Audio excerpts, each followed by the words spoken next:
behind the scenes, it was a small group of people that were doing everything.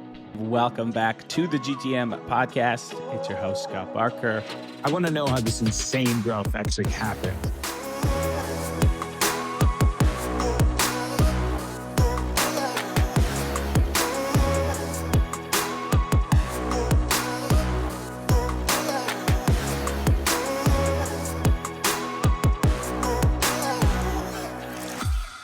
What's going on, everyone? Welcome back to the GTM podcast.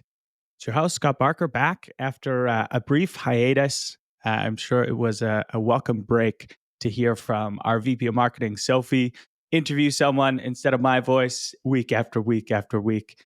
She absolutely killed it. So we'll make sure we have her back soon. But I've been excited to record this one for a while. I was on the road for way too long. Our team was in Scottsdale, then we were in SF. I went to Miami for Art Basel, which was sweet, through like a week-long events with our friends at Flex. Shout out to that whole team at Flex, doing incredible work at events. And then I went down to Vegas and took my dad to a U2 concert at the Sphere, which was pretty sweet. But before we dive into it, I want to introduce my guest, Mike Molinet. Mike, welcome, man. Yeah, thanks for having me. How was the Sphere? It was wild. It exceeded my expectations. And I'm not even like a massive U2 fan. And it still probably made it in my like top 5 concerts just from the experience. So would highly recommend it. That's sick. You didn't stick around for the Formula One race? I didn't, but I did get a Raiders game in, which was pretty sweet. It was like maybe the most boring NFL game of all time. It was Vikings versus the Raiders and literally ended 3-0. That was the whole game. Might be the lowest scoring game I've ever seen, but it was just like hard to do. It's hard to not score that many points. I know. That's awesome, man. Well, thank you so much for doing this, and I'm really excited to chop it up with you. Just quickly for our listeners, so Mike is the co-founder of Branch, branch.io. Been in SaaS for any amount of time. You've probably heard the name. Mike was COO and President and led the company to 100 million in ARR, which is a wild journey. And you oversaw all things go-to-market while you were there, including GA and Product. And now you're crazy enough to try and do it all over again, or you are doing it all over again. And you're the co-founder of Thena. That's thena.ai, which is a seed stage startup backed by Lightspeed, First Round, credible investors, where you're helping companies service and engage their customers in Slack. Obviously, we all use Slack every day. It's probably like the most used tool I use. And so you're meeting them right where they're working. Man, it's just crazy that you have what I call the sickness and you're doing it all over again. All over again. How did you decide to do that? What was the pull? What was the draw? I think you use the right words, sickness and crazy. And also a bit of forgetfulness of just what early stage was like. After 9 years, I got so used to late stage company building. And here I am back again, early stage, but I wouldn't trade it for the world. But now I understand why people after scaling a company as a founder then eventually get into investing and do other things, because going back to seed stage is a bit crazy. But yeah, what was that like, and kind of what led to that decision? So for me, so Branch, like I said, got it to 100 million ARR. This was in 2022.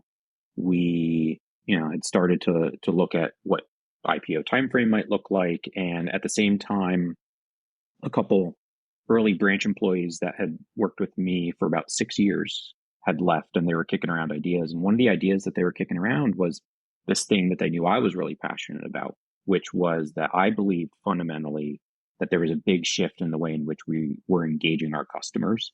And specifically what we found was we were engaging our customers in Slack. And we started doing that in like 2016. But really over the last 3-4 years, it's really grown quite a bit. And I found that actually our customers that we engaged in Slack or had Slack channels with tended to be much healthier. We had better relationships with them. They retained more highly. They upsold quicker. They had shorter time to value, all the benefits. It was insane. And I remember we had distinctly in a kind of a discussion internally, discussion, debate, argument, whatever you want to call it, that about whether or not we would continue that. And I remember saying distinctly to the team, Slack is our highest engagement channel with our customers. You could do email, you can send marketing emails, you can reply in Zendesk, you can do all that sort of stuff. But at the end of the day, our healthiest customers, our best customers, they were engaging with us in Slack. And so really believed in that, but there was also a lot of challenges. So I'd started kind of hacking around, trying to build some stuff to help with that, to help with all the challenges coming from the chaos of Slack. And, and anyone that works in Slack or Microsoft Teams knows. And Ankit and Govind, my current co-founders with Thena, had left Branch. They were kicking around ideas, and this was one of those ideas. And they approached me, and I was like, dude, you guys got to do this. And originally, my intention was not to leave Branch. My intention was to kind of help them and advise and consult. But once they built a little bit of the product, I started to help them a little bit more and got really excited and decided to make the hard decision to move on and move back to early stage to help them build this company, which I couldn't be more excited about. But doing it all over again, yeah, definitely. I have a different perspective on the journey the second time around because I know what it's like on the other on the other side, having scaled it. And we need to get into a little bit of that kind of throughout the discussion. But yeah, really interesting insights. It's awesome, man. Well, congrats for doing it all over again. And sometimes it's all about just falling in love with that problem, and it sounds like also the people that you're doing it with as well. And I know from when you were at Branch how good you are at spotting talent, because you guys poached Dan Amati from Outreach when I was there, and Dan is so incredibly talented, was so good. Everyone was just like, no, we can't lose Dan. And I know he was a longtime Branch employee. Yeah, appreciate that. I'm catching up with him next week. But yeah, great folk. And we really prioritized people. That was, I think, one of the big things that we did very well. All the other success kind of comes from the people that you hire and retain. And that was a big focus for us, for sure. That's awesome. Shout out to Dan, one of the better people I've ever worked with, and just a great human being. But that kind of brings me to the next topic that I really wanted to talk to you about. And this is an idea that, as we were discussing this podcast, you kind of brought up, where a lot of times when we think of startups as investors, as founders, as employees, we kind of bucket them, right? We bucket them in 0 to 1 million. What does that journey look like? 1 to 10 million. What does that look like? 10 to 100, which is a big gap there. And then it's like, 100 million plus. And a lot of times we think, you do need new systems, you need new processes, sometimes a new archetype of a person or a leader or an operator. But you mentioned this idea of kind of, there's a whole lot that's missing in those kind of 4 buckets. There's all these different micro phases. And you as a founder, you as an operator, you need to level up in all those different micro phases, whether it's months, quarters, and would love for you to kind of just break down how you were able to evolve at the pace that this company is evolving as you went on your journey to hit the kind of ever elusive 100 million ARR number.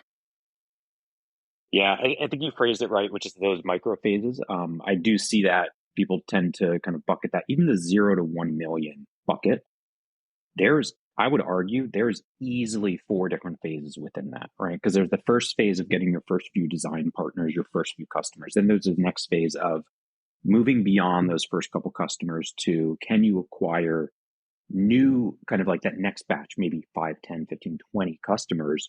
But those are going to be people maybe that you don't know, right? Because the first phase of like getting the first 5 customers, that's all usually network based, right? And so even that alone, those first 5, 10, 15 customers, that's a second phase.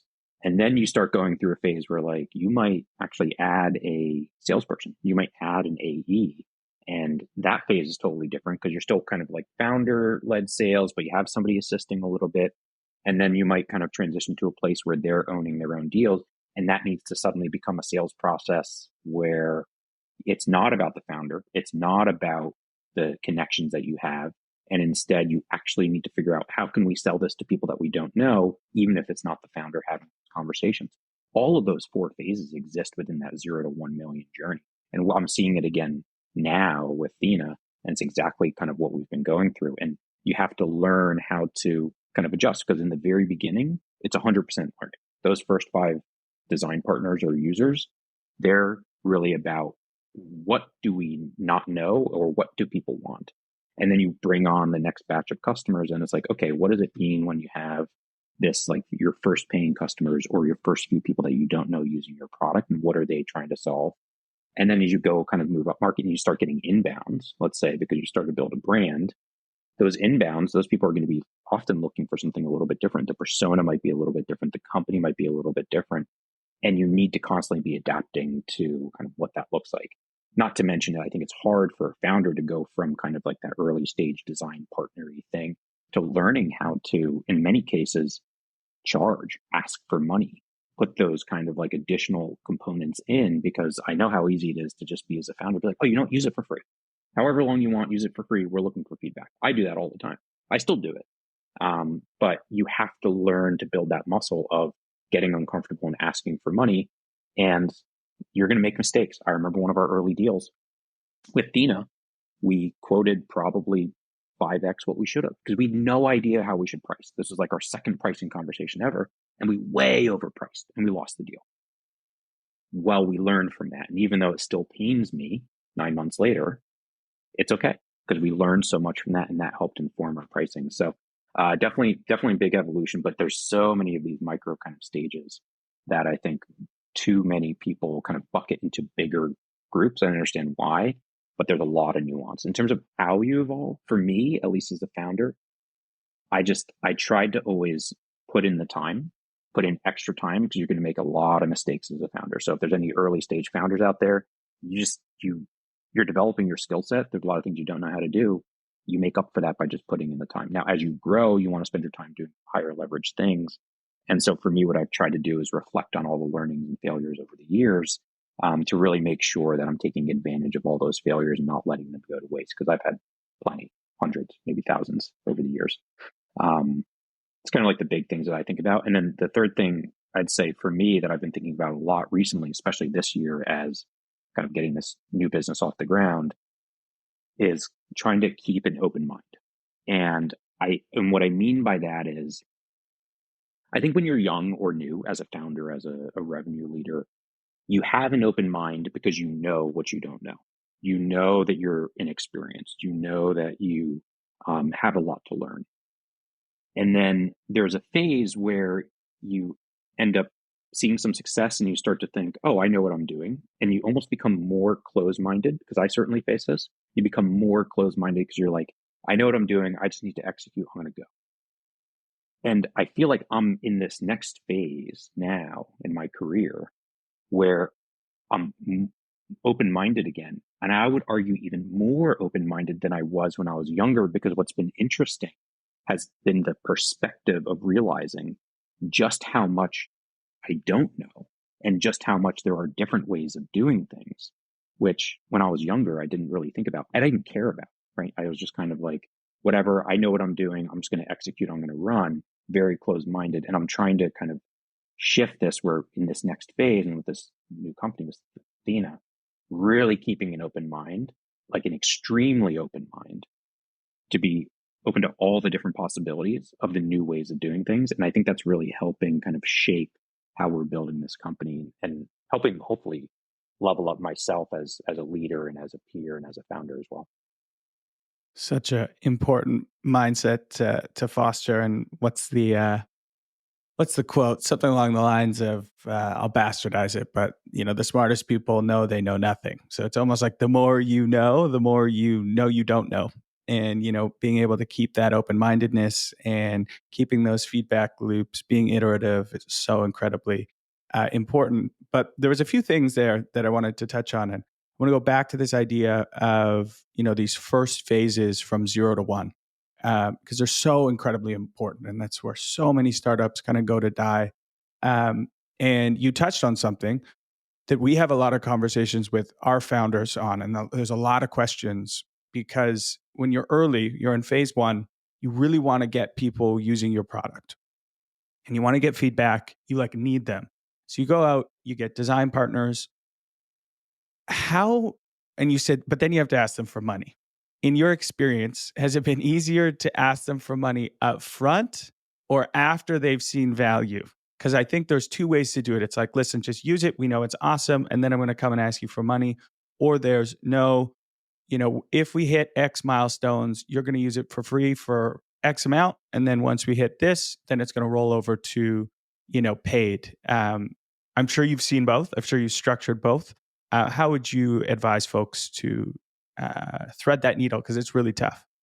Yeah. Well, first of all, speaking about how little I know in the grand scheme of things, I don't think there's a right answer for any company. I think each company needs to operate differently because it really depends on your industry, the type of product you have, the types of customers you're going after. For example, if you've got a addressable market of 100,000 businesses, then sure, if you bring on the first 5-10 businesses and they're free design partners, who cares, right? Because you've got another 1,000 that you're going to go close over the next couple of years. But if you've got a market of 100 businesses and you bring on the first 5 or 10 and they're free, well, that's a pretty big chunk of your addressable market or addressable businesses that you've now given everything away for free. The other thing too is I think it really depends on what you're looking to get out of those early customers, how long you've spent building, how much you know about the industry, all that sort of stuff, right? If you've spent 3 years building and you've built a really robust product and you know what you need to do and you're just going to those first people and you're just trying to get customers, I would tend to lean a little bit more towards trying to charge them because you have a robust product. If you're really early on and you're trying to kind of like sell before you build type of approach, then you might end up in a situation where you know that you're going to have issues, you're going to have bugs, you need these design partners and you need a lot of feedback. And it might be just easier to let them use it for free, at least for a while, and then build it with them more as a design partner type approach. With Thena, it was very much the latter, where it was a little bit more like, we're going to be building and selling at the same time. But that said, our first 3 out of our first 4 companies that used us did pay us. We did do a contract with them. They just ended up being smaller contracts, right? Which you can always right size later if you need to. The nice thing about that is if they're paying, then they might be a little bit more committed. They might be a little bit more invested. You might be able to get a little bit more effort out of them if you can convince them to do that. Because sometimes you end up with, if somebody's free, they don't attach a lot of value to it because they know that they're not invested in it really, even though they put a little bit of time into it. So I think you can go both ways. As we kind of enter that kind of like next micro phase of, okay, we've got our first 3, 4, 5 design partners, we're working, we've got a couple of people paying, that next batch of getting, 25 customers over the following quarter or two. For us, it was a combination of things. We really kind of felt out individually with each customer or each prospect. Is this a company that we think will pay, or is this a company that's like maybe a little bit more pricing sensitive, but we think there's other strategic advantage here. And so for us, we look at that, is the value money, or is the value logo, or is the value feedback, or is the value something else? And so we kind of took a 2-pronged approach with it, where we had a mix and we really made it decided depending on the type of company and the value of it. So some of those kind of like next batch of customers, some of them we charged right away. We priced it and we're like, if you want to use it, here's the price. If not, like then it doesn't make sense. But there was another batch that was more about feedback. And it was more like, this seems like a team that's going to be really quality, or it's really quality feedback, or they have an idea and we're going to go build a feature for them and we want them to use it and test it because we believe that other people are going to want this. And then the third bucket was logo, right? Sometimes it's just about logo acquisition and you just want to do that because they add value there. Now, within that kind of free bucket, what we found was some of them would convert to paid later. And that can be okay without acknowledging or without setting it up front. Like you can say, hey, if it's working well in 6 months, then you'll pay. Or you can just kind of leave it as a free for all. And later on, you can come back and ask for money. That's really kind of in the early phase. I think as you get a little bit later, it makes less and less sense to do that, to give it for free or at an extreme discount, simply because there's so much opportunity out there. Your time is probably better spent going and finding somebody that wants to pay, again, because they might be more invested in the relationship if they're actually paying. Great advice. What I'm kind of hearing there is like, money, logo, and feedback. And if you're getting like 2 out of the 3 of those, then, rock with it. And if you're getting none, then they're probably not a good customer. If you're getting all three, that's great. But maybe the power's then too far in your direction. So it's kind of like making it even for those early customers, and know that they are taking a risk on you as well. And I think that's great. The next phase, so phase two, now you've got this inbound demand. You've got people that, maybe just found you on a Google search. They're trying to solve a problem. How do you balance this idea of keeping a super open mind? And I think you're super qualified to answer this question because you've run go-to-market and product simultaneously. How do you balance that between like random big insurance company comes inbound? It would be a huge logo, but they have, it's going to like take two of your engineers' time to build this like weirdly specific product. Have you ever had to say no to something like that or made those hard decisions? And how would you coach both revenue leaders and founders to think about keeping an open mind on one hand, but also not maybe alienating your other customers by spending time building features that maybe aren't as usable? I think it's one of the biggest traps that happens, especially in the first couple of years of building a business. And I think it's one of the things that can actually kill businesses if you get it. And so I think this is an important, super important kind of skill set to figure out. And it's not rocket science, but at the same time, you have to make hard decisions to some degree. I'll share kind of some of the heuristics that I use just to kind of like feel this out. And I don't always get it right? Sometimes we make a decision even still, and it was not the right decision, you realize in hindsight, but we've gotten better over the years. So I think there's a couple things here. For me, by the way, overseeing revenue and product together was one of the most insightful experiences of my career. Because originally I didn't oversee product at Branch. I oversaw all go-to-market and all G&A, but product rolled up to one of my co-founders. And then eventually that product, the SaaS product, rolled into me, and then I was overseeing product as well. And it was so fascinating to meet the product team and realize everything that they're going through and really empathize with all the challenges that they're facing. And then maybe we meet with the go-to-market team and then see their perspective and then trying to bring those together. But I think it was super important, I think really valuable, because what that allowed me to do was eliminate the us versus them type of mentality and bring everyone together and change the way in which we did product development and road mapping and all that sort of stuff. So if you're a founder, a leader, if you have the opportunity to kind of bring those together, I thought it was one of the most important things that we did in terms of marrying go-to-market and product and having a much more empathy back and forth. Okay, so you brought up the anecdote of, big company comes in and says, hey, I want to, can you do X? And maybe they're willing to pay you $250,000 and you're an early stage company with only half of ARR, but their need is pretty far away from kind of your core set. So for me, I think there's a couple of heuristics. One, I do try to ask, is this applicable to most other companies, or will this be applicable to most other companies, right? I think that's super important, because if you're going to go build something super bespoke for one company and it's not going to be utilized by other companies, you're no longer a SaaS business. You are a dev shop, and you don't want to be a dev shop. And there's a sub risk here, which I'll call out right now, which is that company that's willing to pay you $250,000. That might be a lot of money to you. To them, that might be a small bet that they're making just to see if it's something that's interesting for them. So you might, at 500K ARR, you might go bring on a big company, spend a year developing something super bespoke for them. And then a year later, they may realize it's not really worth it. And then you don't renew. Could you imagine the impact when you churn out a 250K contract from a big company that was placing a bet simply because it was like a random thing and you just wasted a year of your time. So those things really, I would much rather figure out can we build things that are applicable to most other companies, not all, but most other companies, that is utilizable and can be kind of productized so that other people can use it. That said, I do think it is important to carve off a certain amount of time and resources for bets. And in my mind, I always kind of keep carved out maybe 20% of engineering and product time for what I'll call R&D. And this is the things that we don't know if they're going to pan out, but they're bets. Maybe it works. Maybe you build a product for that enterprise company that came in and offered to pay you $250,000. And maybe that unlocks an entirely new vertical or segment, like the enterprise segment for you, that historically wouldn't have been wouldn't have been accessible to you because you're stuck in mid-market. And I'll give you an example at Branch.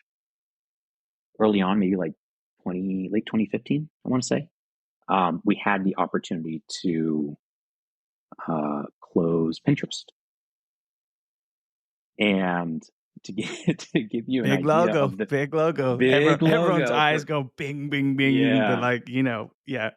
Especially at that time. And, we were a year and a half in and we're like, holy crap, dude, their traffic, once they went live, we had thousands of, apps using us and, probably about 100, 150 like decent sized companies.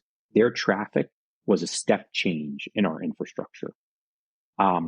We had to configure or replat some of our infrastructure and like totally redo it to support that volume of traffic. And you might think like, oh, that's risky, right? And it was. However, that bet paid off because then as we started to go to other enterprise companies and onboard them, all the work that we put in for Pinterest ended up being helpful for all the other enterprise companies that we were bringing on the following year. So I do believe that there needs to be some aspect of a bets, but if you're tying too much of your time, engineering resources, attention to like a big opportunity, I think that can become too dangerous. So carve out a small percentage for those bets, but be careful to not over index on that because then you can throw everything off. I love that. Hearing you kind of tell that story, it feels like you're taking a go-to-market approach to, product a little bit. Whereas like in go-to-market, we know we have to make some like marketing events. Maybe you got to see if you sponsor that big booth at that trade show, see if it pans out, or you're going to try a new ad campaign, or you're going to invest in outbound. We know we have to, do these tests to see what is going to work. And I love this idea of applying that same mindset into R&D. I think that's super cool. Okay, so we walked through the first kind of two micro phases. Then the third can be super difficult for founders as well. And I feel like people take two paths. Once they're like, okay, we got a pretty good pipeline, customers are paying us, people seem to be happy. Do we go find a leader? Because I'm sick of selling as a founder and I don't want to be on this calls and I just want a leader in the room. Or they go and get an AE. What would you advise as a better path? Because again, this is a super common question we get asked. Yeah. I don't know if this is the right answer, and I'm not sure there is a right answer. It probably depends on like skill set and market and industry and all that sort of stuff. But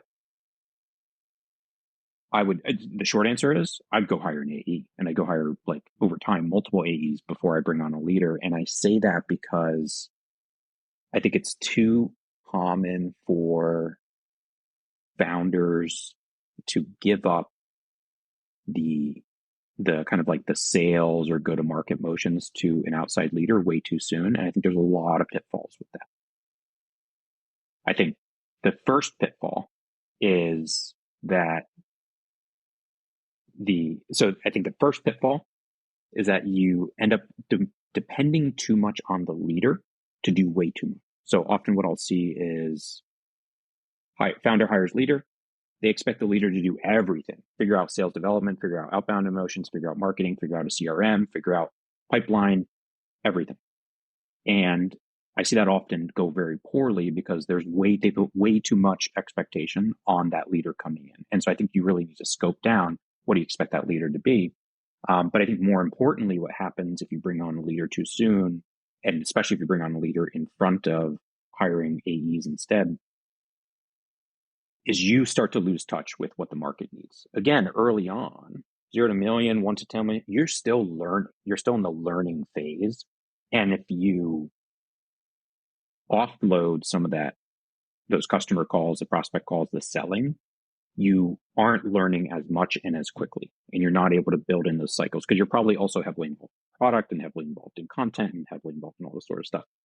So if you offload that or outsource it to a leader, you end up slowing down or stopping your level of learning. And I think learning is the most important thing. So for me, for example, with Thena, and it was the same thing at Branch, it's hire the first AE, couple AEs, get to a point where the team is so big that I don't have enough time in the day to even, to do everything.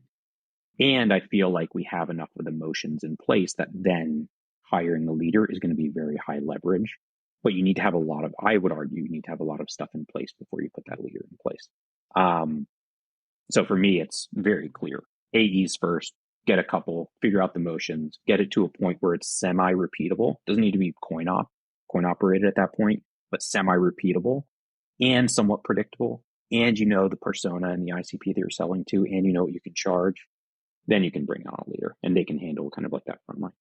That's my perspective, but it really varies depending on the founder and kind of what their skill sets and interests are.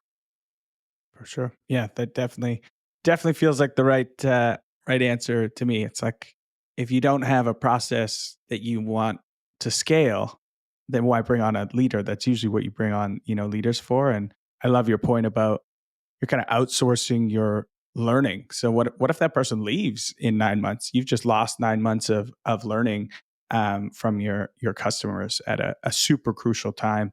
That's awesome, man. And then how have you? This is another funny one to talk, especially to multi-time founders about. Is how have you felt relinquishing control once you hit, let's say phase 4, maybe this is a little bit after you've hit 1 million ARR. Now you have a leader. You can't be on every call. Has it been tough for you to kind of just give up control now that you have leaders in the building that are experts in their given business unit?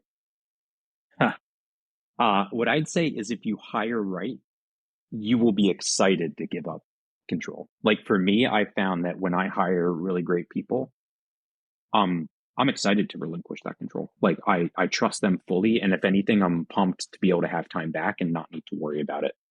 I think when I've found that I've been hesitant to relinquish control, or when I've been, micromanaging too much or staying too involved in a department, in a team and whatever, it's because I don't feel that I don't trust the leadership, and therefore I don't feel comfortable in what they're doing in their execution.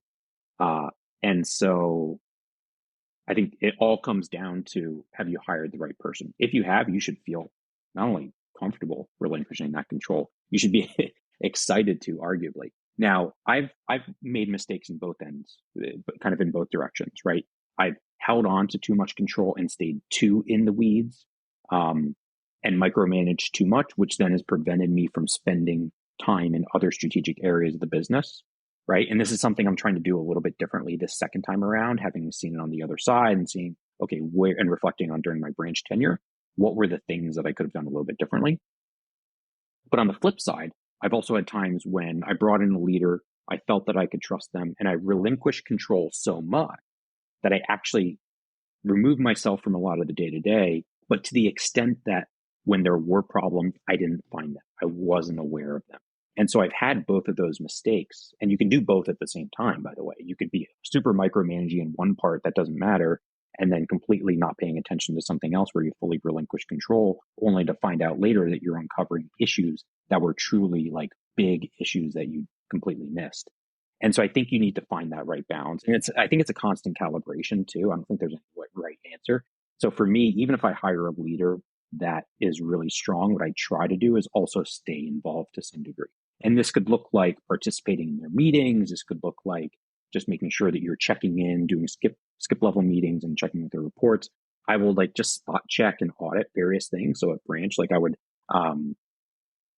sometimes pop into certain team meetings. I would sometimes pop into customer calls, and that creates other, when you get to that stage, 500, 600 employees, it can create other weird dynamics when people see a founder randomly come into a call and they're like, they change their whole demeanor simply because of that. So you got to be careful about that a little bit. But I would just try to keep an eye on everything, and partially to make sure I wasn't missing anything, and also partially for context for me, right? Because I think that's one of the challenges as you scale, whether it be as a revenue leader, go-to-market leader, a founder, whatever it is you start to lose context, and losing that context can actually be really detrimental because you're leading teams, but you may not understand the on the ground context or information or sentiment.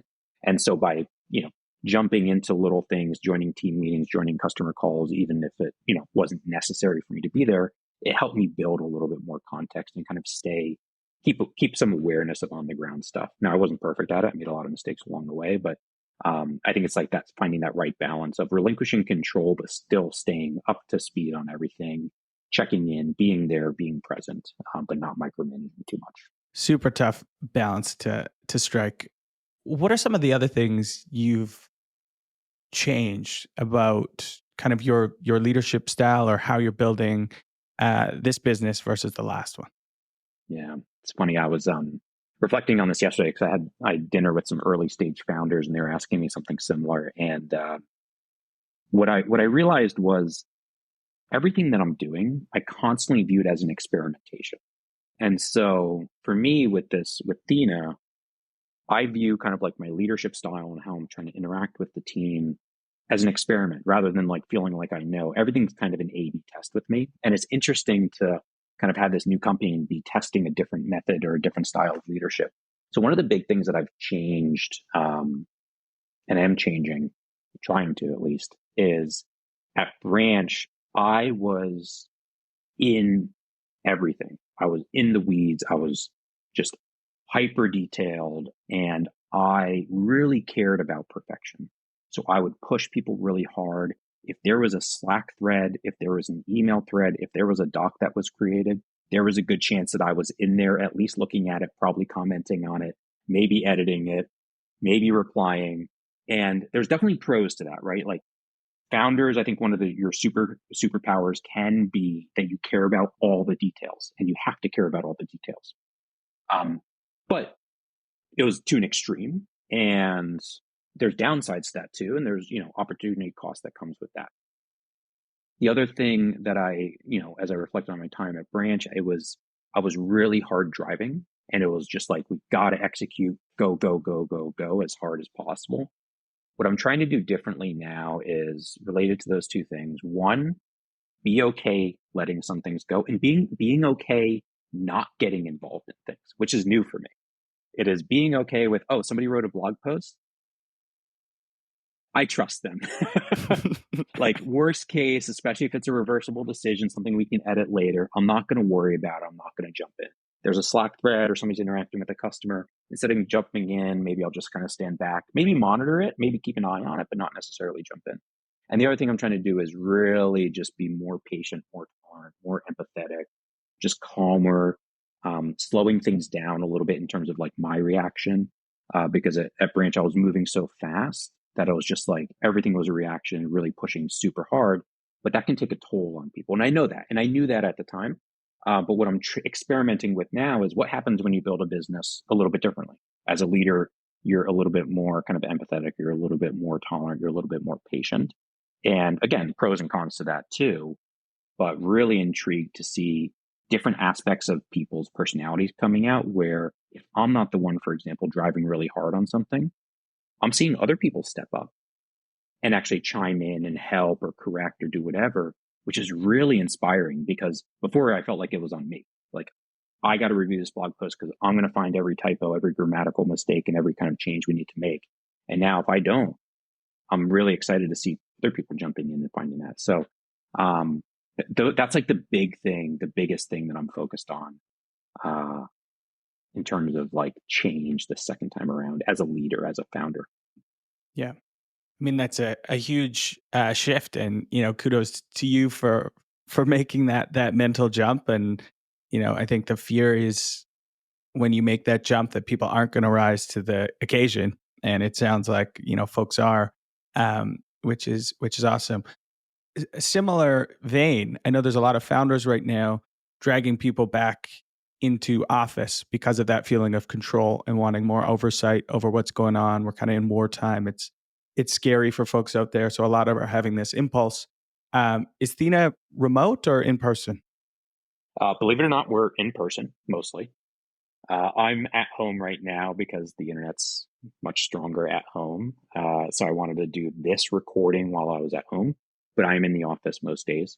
We are mostly in office, based in San Francisco, New York, and in Bangalore, India, mostly in office. That said, it is not the same as it was pre-pandemic, like it was at branch, where it was 5 days a week, every day, show up by 8, in the office till whenever. So we are a little bit more flexible. What I'll say is each company needs to decide what makes sense for them. Each leader needs to decide what makes sense for them. I think there's pros and cons to both. The earlier stage you are, I think the more important it is to be in person, because the cycle times, the speed at which you're learning and collaborating and iterating is much, much, much faster. And there is no substitute for in person. I genuinely believe that. And I think studies would show that probably, but there's no substitute for in person. That said, I think there are benefits to having some time working from home, being able to be focused. There's also benefits to being able to hire certain people that maybe don't live near your office, but are just killers, and you want to have them on the team. And for me, the way I try to make that assessment is, let's say I want to hire somebody and I want them to be either in San Francisco or New York. I'm hiring for a role, and we find somebody that's based in Minnesota. I lived there for a few years. We know that there's going to be a degradation in terms of collaboration and execution in terms of ability to work with the team. So you know that you're going to have some productivity loss there. However, I try to look at, is this person so exceptional that the benefits and their execution is going to exceed, the upside is going to exceed the downside of being remote. And if I believe that to be the case, let's say somebody's, a 2x person, I'm like, this person's going to be a killer, but they're going to be remote. So you're going to lose, let's say 20% productivity. They're still a net add. And so I'm okay with that as well. And then you just got to make sure that they're flying to meet the team and interacting with people and building those relationships periodically. At the later stage you get, I would argue the easier it is to work remote and have a distributed team, because cycle times are slower. It's less about the iteration. You still want to bring people together, have camaraderie, do all that sort of stuff. But I think you can have more and more remote people as you grow a little bit later. All that said, I do believe it's important that leadership, from my perspective, leadership spends more time in person. Because I think one of the challenges that I saw with Branch as we went to remote during the pandemic was leadership needs to be aligned. And as things are moving really quickly, if leadership's not aligned, the rest of the teams won't be aligned. And how do you align? Frankly, you need to spend more time in person, building that camaraderie, making sure that you're, collaborating on stuff. And so as I thought about, what would that return to office look like? For me, the priority was, number one, getting leaders back in office.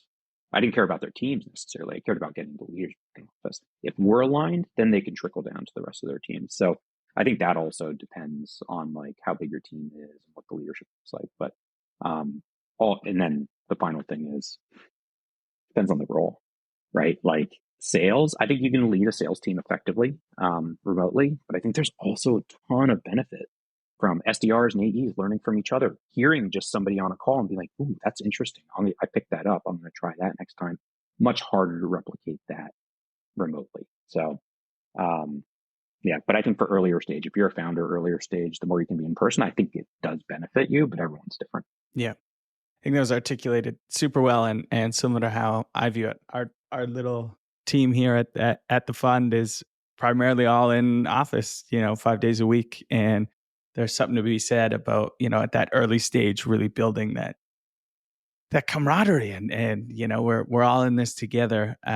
So I love it. All right. Final two questions for you. I always keep these the same. And thank you for being so thoughtful in your answers and sharing so much of, just an incredible run. And now we're doing an incredible run again. First question is, what's one thing that founders or revenue leaders believe to be true that you think is bullshit or no longer serving us?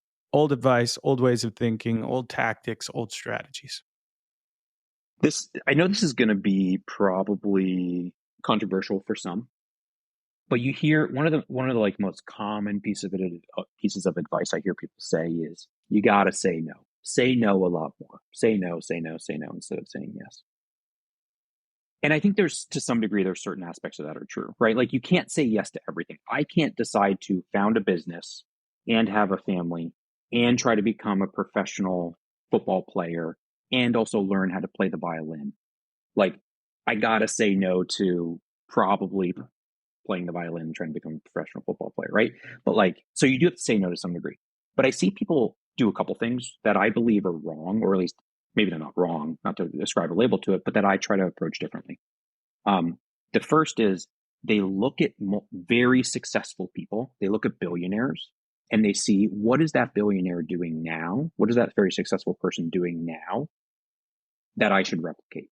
The problem with that is you are modeling the plateau. You are modeling what they're doing now after they're successful. If you actually go back and look at their rise, look at what they did to get to become a billionaire, to become successful, I bet you they did a lot of the things that now they're saying don't do, right? Now that person is super wealthy and they're like, their biggest constraint is their time. So no shit, they're going to say no to people because they have to. They're a billionaire or they're very successful. Like they have to say no a lot. But I bet you if you look at their rise, if you look at what it took to get there, I bet you they said yes to more stuff than anything. They said yes to stuff that they didn't know if it was going to be valuable or advantageous, but they still said yes because they knew that there would be, you never know where opportunities are going to pop up. And so I think that big mistake is a lot of people, they look at somebody successful and they say, I'm going to do what that person is doing now because they're successful. Don't look at that. Look at what it took to rise. Same thing with like work-life balance. Some successful people would be like, yeah, work-life balance. I only work 20 hours a week. Like, did they get to be a billionaire by working 20 hours a week? No, they got to be a billionaire because they're working 100 hours a week. And they did that for 25 years. So if you want to be like them, you need to model their rise. You need to look at what they did to get where they are, not look at what they're doing once they are there.